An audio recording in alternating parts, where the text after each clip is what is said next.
So for those of you who are watching on YouTube, we have just started this meeting. We are continuing to struggle with some technical difficulties.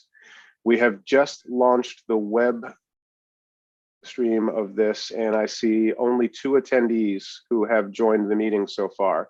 If you're watching on YouTube, but you would prefer to be in the meeting in which you could participate and share your comments with the Board of Education, I would encourage you to please go to our website, go to our news feed, and there is a functioning link at the very top of our news feed at our Guilford Public Schools website.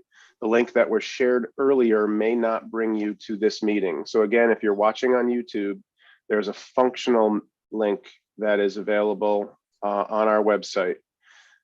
Board members, the only attendee that I see in the meeting right now is Terry Buckley, who is our minute taker. We do not have any of the public in this meeting with us at this time. Kevin, can you see what our numbers on YouTube look like? Do we have people who are watching on YouTube?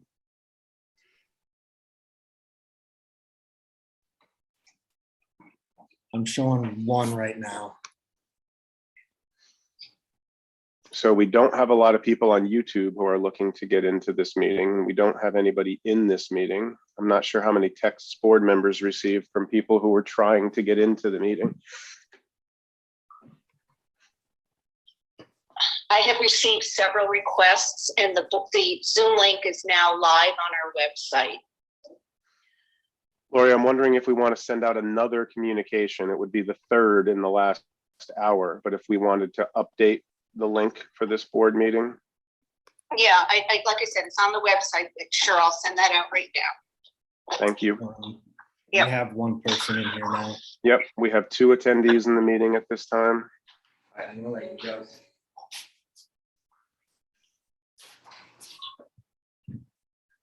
I know that we're looking for Allison and Keith, I know at least. Hello, this is Katie Ballas-Tracy. This is the Guilford Board of Education in Guilford, Connecticut. Tonight, we are hosting a public forum on the budget. We have been experiencing some technical difficulties, so we appreciate your patience as we wait a couple of minutes. We have sent out, we are trying to identify a new link so that community members who are interested in addressing the board in public comment can enter the Zoom and speak to us directly. We really appreciate your patience as we work out this hiccup we're experiencing with technology at the moment.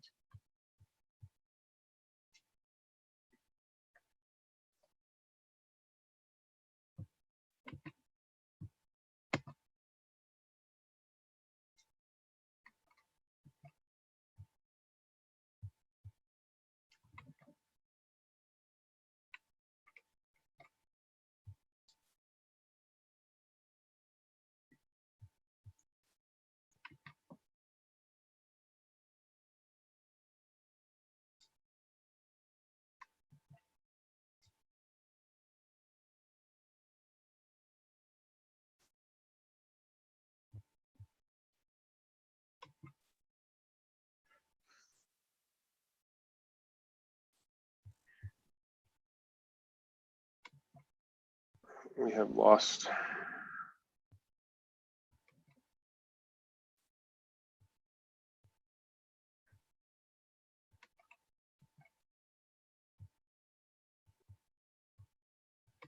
Again, if I can repeat, if you are interested in joining the Board of Ed meeting tonight to address the Board of Ed for this public forum, we encourage you to go to the Guilford Public Schools website. The correct Zoom link or an updated Zoom link will be in the news feed. That will be the way that you can access this meeting.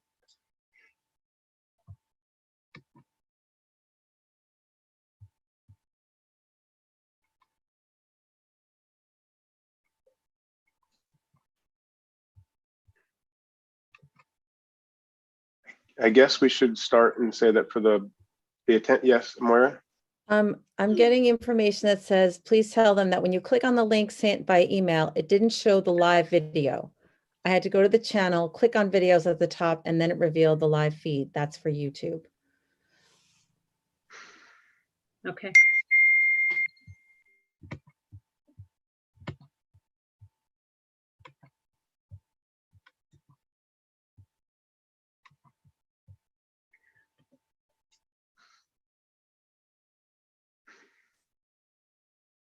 Dr. Freeman, it seems there are a couple of things we can do here. We can wait a couple more minutes.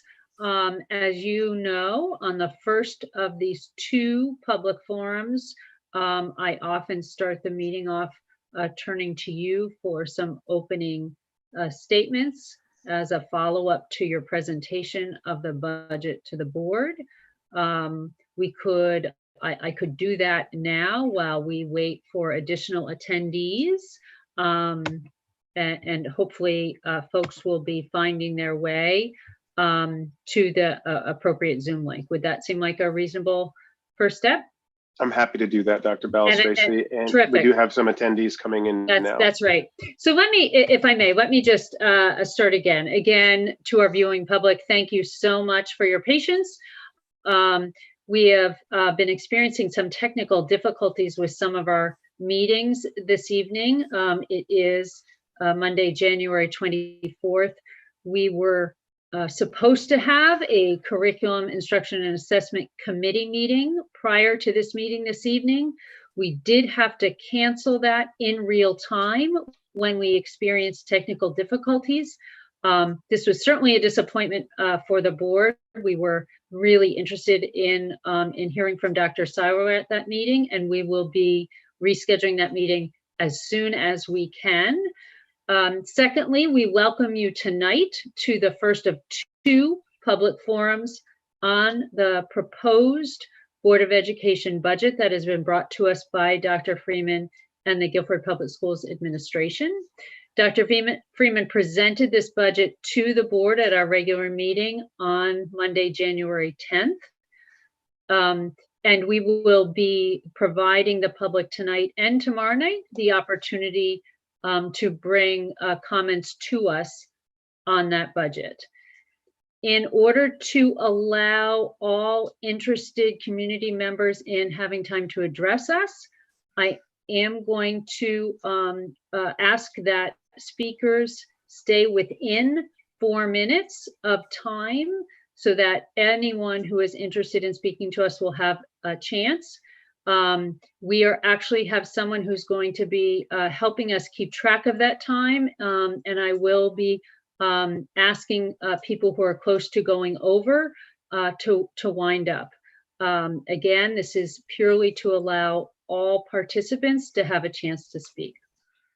As a brief introduction, I'm not going to certainly ask Dr. Freeman to go through his full presentation from January 10th. But I am going to ask him just to make some opening remarks, and then we will go straight to the public comment or public forum. Thank you, Dr. Balistraci. I certainly will not repeat my full presentation from your past board meeting.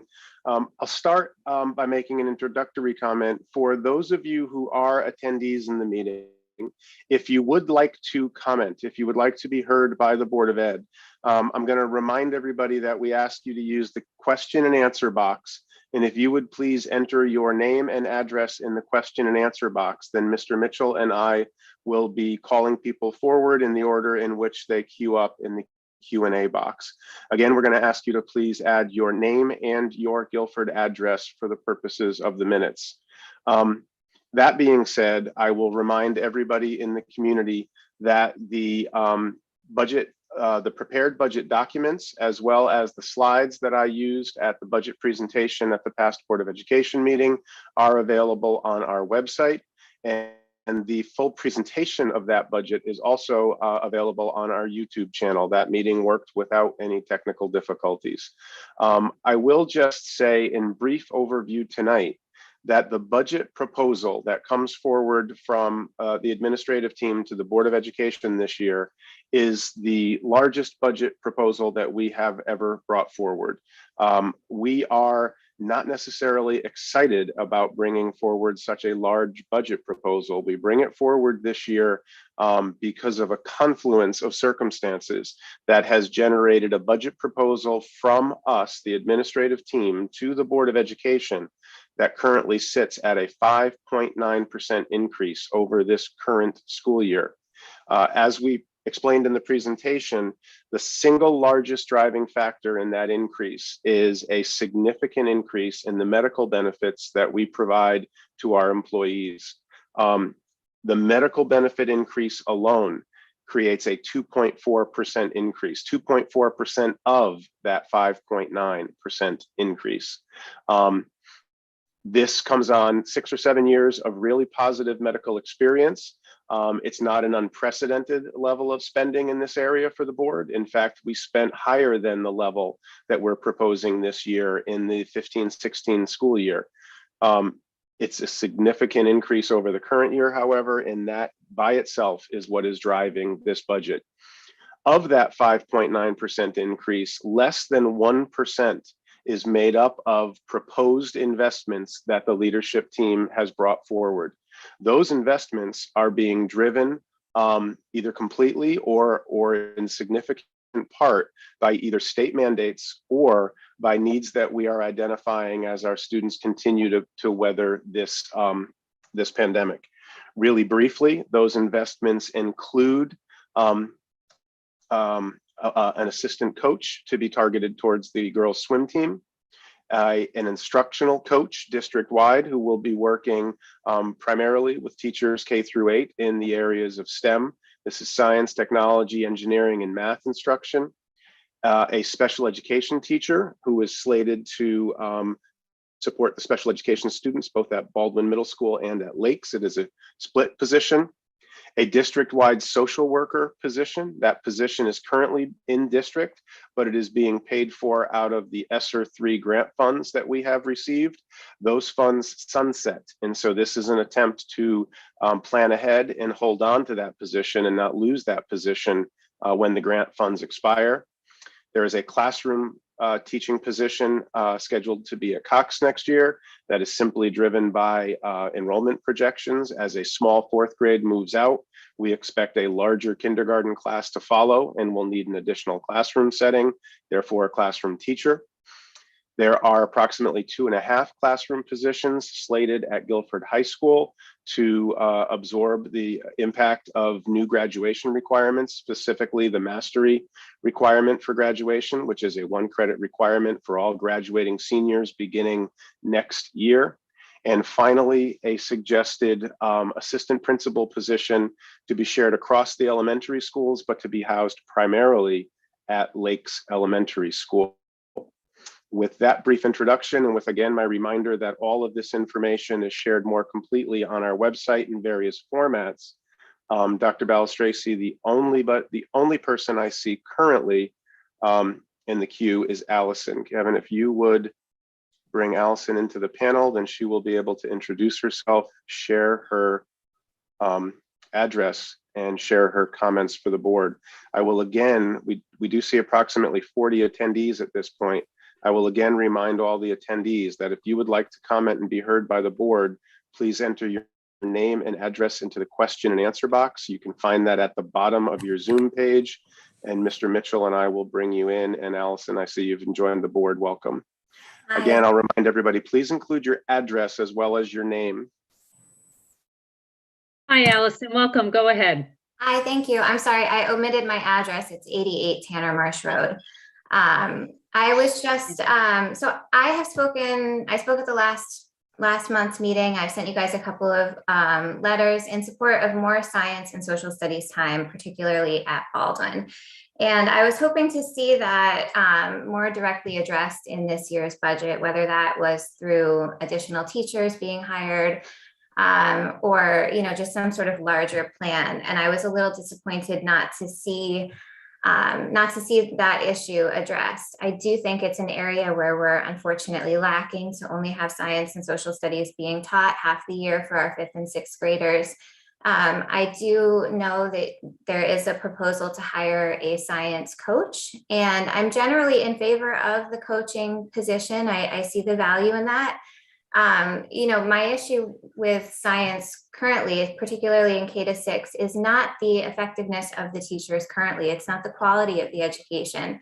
It's really just the contact time. So I was wondering if you guys could speak to how the coach may improve contact time, or if this is part of a larger kind of an audit of the program going forward, if we can expect to see any positive changes in that K-6 emphasis on science and social studies. So not sure if you can talk a little more about that position.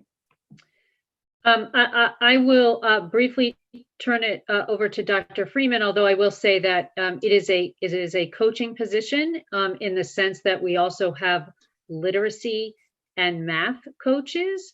It provides our teachers with significant support in terms of professional development and teaching support, which then directly impacts our students.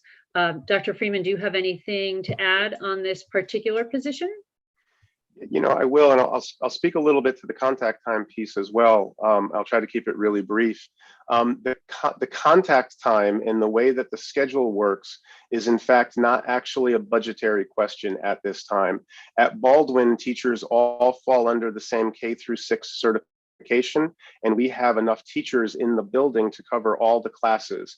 To talk about the way contact time is distributed is certainly a conversation that can be had, but it wouldn't have direct implications for the budget.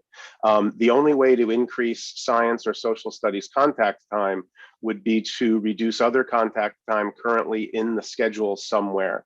I will say that the science and social studies contact time has not changed significantly in more than 20 years. There was a minor adjustment in the times 6 or 7 years ago when we increased math contact time, but there's been no change in the last 6 or 7 years other than in the way that it's rolled out, whether it's for a smaller amount of time every day, whether it's one day on, one day off, or whether it's 1 quarter on, 1 quarter off. And we could certainly talk about those structures, but there's not competition built into the budget between teaching positions and the coaching position.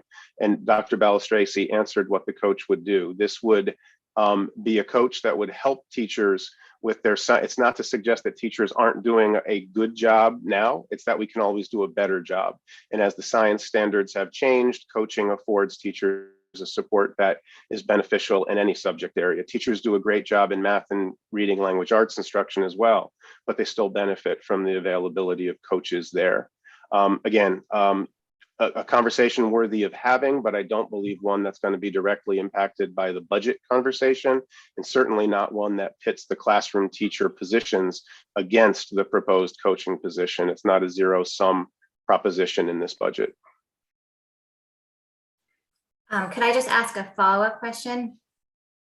Yes, go ahead. Okay. So I guess my question about contact time isn't what science and social studies have always had. It's more about the contact time relative to math and language arts. So what I was hoping to see with the budget is, that would, in order to bring up contact time for those two subjects and make it equal to language arts and math, I had thought that there would be a budgetary component if you were going to equalize it. I'm not saying that contact time for science and math has decreased. It just hasn't kept pace with language arts and math in the way that I would like to see that.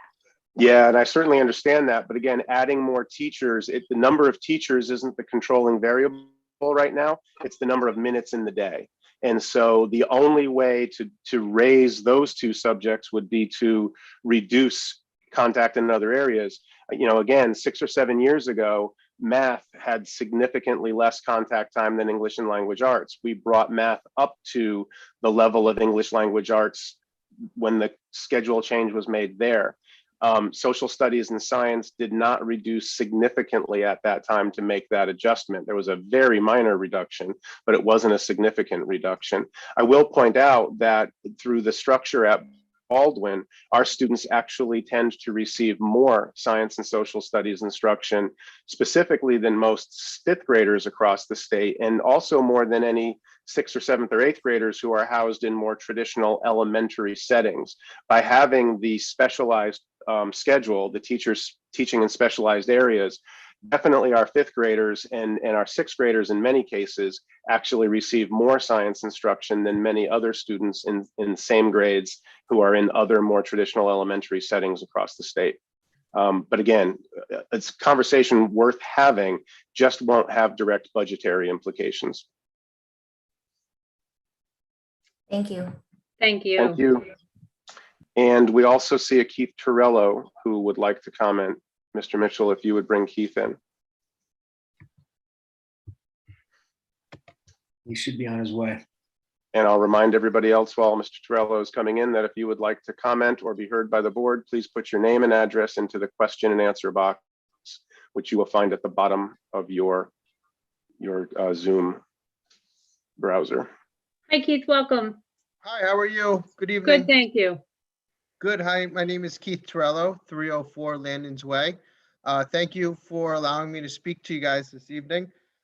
I just wanted to talk again. I had the girls speak at the last forum we did, but I wanted to speak tonight on the behalf of the Guilford High Swim Team Booster Club. And just first of all, thanks for putting in a little bit of budget into the what we reviewed so far, and hopefully it'll get passed. I just wanted to talk about the funding, what we have done, and what we're going to be using the funds for, just so that you guys understand a little bit more detail. So we were asking for a total of $9,750. $6,000 went to pool fees, which will be increased in the 2022 budget to about from $10 to $12 this year. We'll also see a assistant coach stipend, which Dr. Freeman mentioned at the beginning of the call, as well as an assistant coach for the diving team as well, which was about $1,500. So that's where we came up with the $9,000. In the past, what we were doing the last year and even the year before is we did 3 main fundraisers to really try to get these girls as much swag and pay the coaches and be able to keep the program afloat.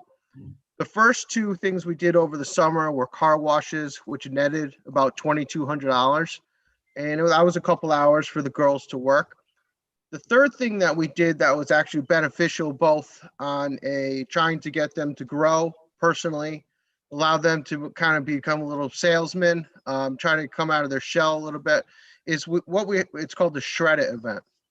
What we do at the Shred It event is every girl was responsible to pay about $500 this year for the program to run successfully.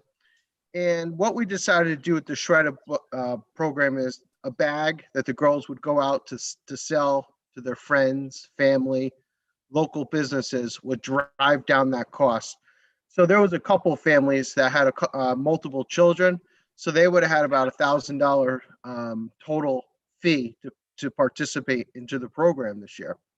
So what we did is whatever they sold for bags, that reduced their total costs that they owed back to the team.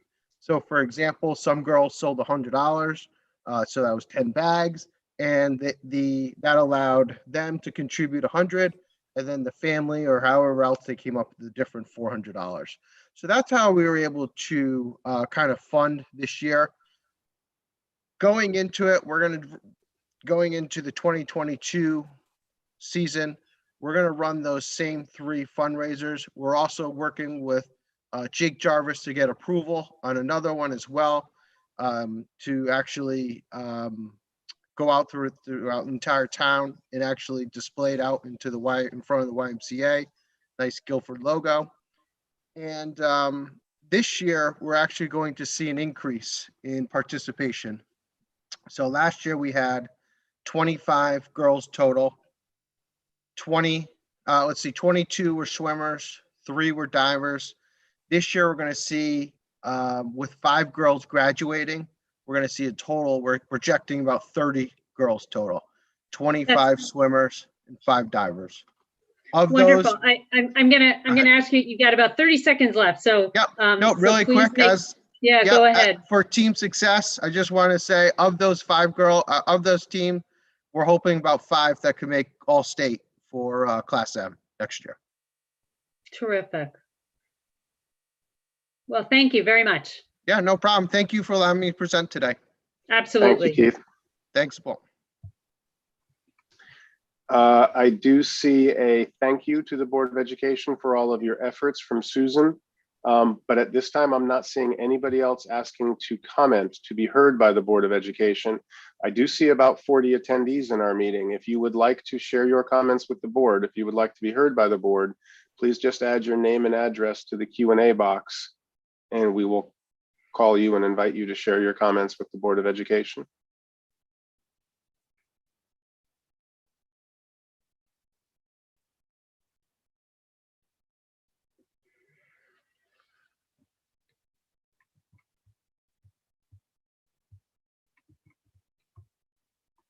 Dr. Balistraci, I'm seeing nobody else entering the queue who is looking up. I'm sorry. I do see a Sam Hahn. Kevin, if you would bring Sam into the panel. And we have a Tara who is on deck as well. Thank you both. Sam's on his way in.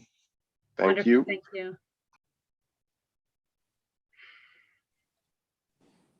Hello, Hi, hi. Sam. Welcome. Thank you. Thank you so much for this open forum. Sure. I haven't had a chance to look at the budget in detail, but I guess my question is, could you elaborate a little bit on the line items for the medical increases as well as the salary increases? It looks like the total of salary and benefit increases for next year is somewhere in the line of 2.6 million. The salary increases, which for the viewing public, salaries are approximately 60% of our budget. And of the increase that is being proposed, approximately 1.57% is salary increases that are contractual increases. We have bargaining units that we have contract negotiations with. Each of them is usually on a 3-year term. So, and then the medical benefit line alone at this moment is representing approximately 2.4% of the increase that is coming to us in the proposed budget. The medical increase by itself represents more than a $1.4 million increase. Sorry, you asked numbers and I was giving you percentages. I wasn't trying to be difficult. No problem. So is that insurance premium? I guess I don't understand what is in that increase. So we had a lengthy meeting with the Board of Finance last week. I believe that meeting is still available in archive as well. But Guilford Public Schools is a self-insured entity. However, we contract with Anthem Blue Cross Blue Shield as the administrator of that self-insurance plan. The increases that we are seeing are a result of our overall experience, right? Like every insurance policy, the rates that we are projected in a future year are based on the experiences we have had in the past year. Significantly, it is being impacted by a significant number of high claims participants within our policy. The schools are not alone in this. The schools and Guilford Town, the town of Guilford, insure collaboratively, and we are seeing significant increases on both sides. Again, to put it in a little bit of perspective, we have done tremendously well over the last 6 or 7 years with medical costs. Last year, we in fact saw a reduction in medical costs because of that experience. Now that we are trending up, we are seeing an increase, and it's a significant increase year over year. But as I said earlier, it still, even with this increase, doesn't bring us back to what we were spending in the 15-16 school year.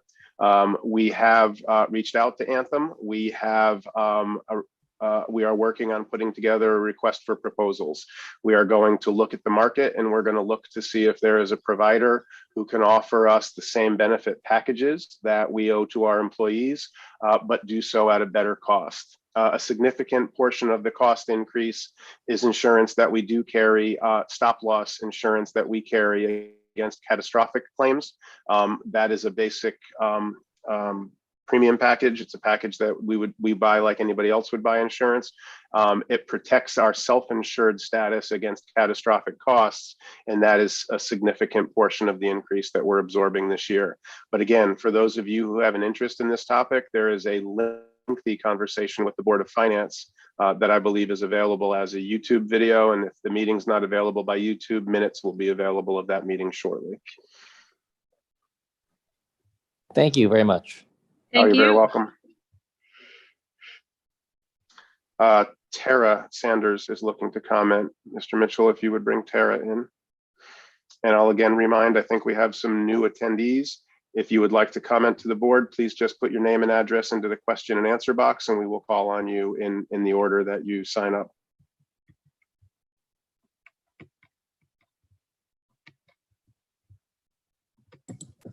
Hi, Tara, welcome. Hi, thank you. Yeah, I just wanted to thank you for not finding any reductions in the music program this year. I know that last year it was difficult. You were able to find a position in Adams. Just watching my own students, my own children go through the music program from 5th grade on, it's been a really beneficial program to their mental health. And there's definitely been, there are only 8 kids, I think, in the freshman mixed chorus this year.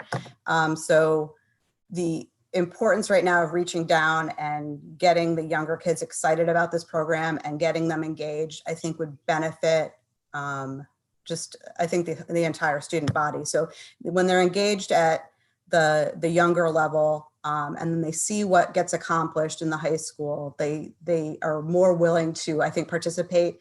They're not mandated to participate necessarily at Adams, but when they see what they can get by participating at the high school level, they're, I think, more inclined to participate.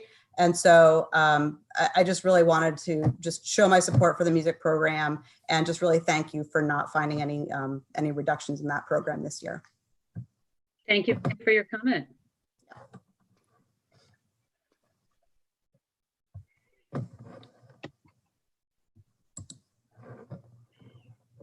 Dr. Balistraci, I don't see anybody else in the queue. I'll just repeat again, Dr. Freeman has noted it a couple times. If you are interested in addressing the board tonight in public forum on the budget, again, please put your name and address in the Q&A, which is at the bottom of your screen, and you will be identified and welcomed into the Zoom to ask your question or provide your comment.